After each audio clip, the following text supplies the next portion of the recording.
কর চাপিয়ে দিয়েছেন। এই করের মাধ্যমে গরিব দিন দিন গরিব হতে থাকবে, ধনীরা আরো ধনী হবে।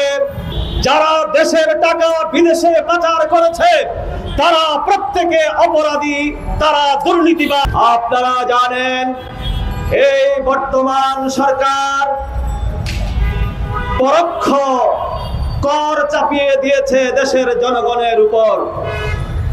যে কর চাপিয়ে দিয়েছেন, এই করের মাধ্যমে গরিব দিন দিন গরিব হতে থাকবে, ধনীরা আরো ধনী হবে।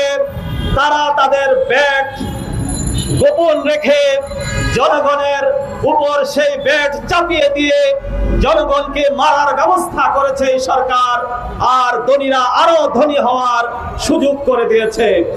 এজন্য আমি এই সরকারের কাছে দাবি জানাতে চাই, যদি কর আরোপ করতেই হয় প্রত্যক্ষ কর আরোপ করুন, যেন সেই করের প্রভাব দেশের সাধারণ মানুষের উপর না পড়ে।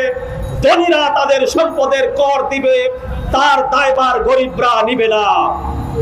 ভাইরা আমার, আমি পরিষ্কার বলতে চাই, যে সমস্ত ঋণ খেলাপিরা রয়েছে, যারা দেশের টাকা বিদেশে পাচার করেছে, তারা প্রত্যেকে অপরাধী, তারা দুর্নীতিবাজ। আমরা আজ পর্যন্ত এই দুর্নীতিবাজদের তালিকা দেখতে পাইনি। আমি জোর দাবি জানাচ্ছি, অবিলম্বে এই সরকারকে সমস্ত ঋণ খেলাপি এবং কারা কারা দেশের টাকা বিদেশে পাচার করেছে তাদের তালিকা করে জনসম্মুখে প্রকাশ করতে হবে। তাদেরকে আইনের আওতায় এনে তাদের উপযুক্ত বিচার করতে হবে। আগামী নির্বাচনে সমস্ত ঋণ খেলাপি এবং যারা দেশের টাকা বিদেশে পাচার করেছে তাদেরকে নির্বাচনে অযোগ্য ঘোষণা করতে হবে। আমি